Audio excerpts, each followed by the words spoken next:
Kakinada rural మండలం వాకలపొడి పరిసర ప్రాంతాలలో తరచూ దొంగతనాలు ఎక్కువగా జరుగుతున్నాయని పోలీస్ గస్తీని పెంచాలని మట్టిపత్తి వెంకటరమణ కోరారు.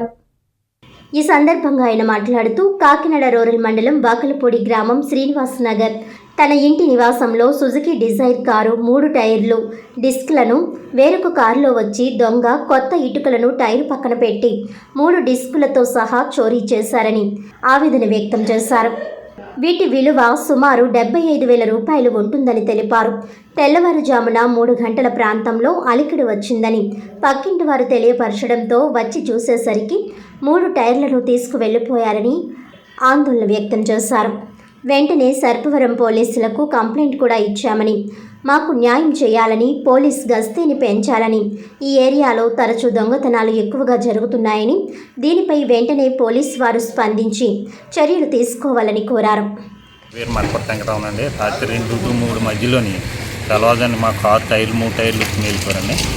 కారు టైర్లు మొత్తం అది డిస్కులతో సహా పట్టుకుని వెళ్ళిపోయారు. కొత్త ఇటుకలు తెచ్చి కారులో వచ్చి పట్టుకుని వెళ్ళిపోయారండి. పక్క ఆవిడకి అలిగిడి వచ్చిందని శబ్దం వచ్చిందని లైట్ వేయగానే గబాబా వెళ్ళిపోయారండి. వెళ్ళిపోతే ఆవిడ నాకు ఫోన్ చేసి చెప్పారు. నేను వచ్చి చూసినప్పుడు 3 టైర్లు లేవండి. మాకు పోలీసు వారు న్యాయం చేయాలి. అలాగా మించుగా ఒక్కొక్క టైరు 75,000 వరకు ఉంటాయి.